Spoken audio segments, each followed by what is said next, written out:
24 hours on from the Australian government announcing that on your behalf, the Prime Minister will go to New York next month to attend the United Nations and add Australia's name to a growing list of nations arguing for recognition of Palestine. Presumably, Anthony Albanese, his Foreign Minister Penny Wong and the Department of Foreign Affairs all believe the caveat-loaded announcement of yesterday will actually work. If that's the case, they are all at odds with, in no particular order, the United States, Donald Trump, and his Secretary of State, Marco Rubio, and the US State Department. They're at odds with every senior foreign affairs commentator in Australia, including the highly respected Paul Kelly and his colleague at the Australian and Credible regular Greg Sheridan. Now, Paul Kelly called the move a Labor Party project in fraud and fantasy. That was on page 1 of the Australian today. Greg Sheridan labelled the Palestine recognition a shocking mistake designed not around the politics of Gaza City, but aimed at voters in Marrickville, Liverpool, Northcote and Broadmeadows. 3 of Australia's biggest selling newspapers had screaming page 1 headlines today. The Herald Sun said, "A win for Hamas." The Australian, PM all the way with PA, and the Daily Telegraph, "Our gift to Hamas."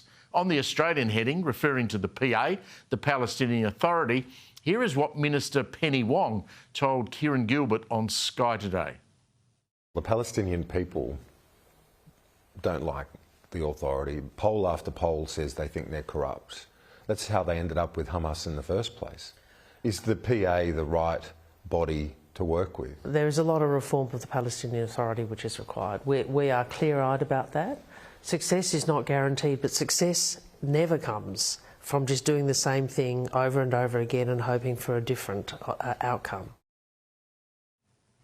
A lot of reform, eh? So we're recognising a state that doesn't exist, relying on a political entity that is corrupt, led by an 89-year-old in Mahmoud Abbas that has no presence in Gaza and hasn't held an election since 2006. Make sense of that. Seriously, is our government so desperate to be part of the left-wing national government club and strut the international stage pretending we make any difference whatsoever? Well, it seems so. The Prime Minister was out selling this craziness this morning, first at the MCG for a cross to the Today Show. Why the MCG, I'm not entirely sure what. The biggest sporting stadium in Australia has got anything to do with this. And clearly, under immense pressure, he managed to use, you won't believe this, a rugby league analogy to explain the situation.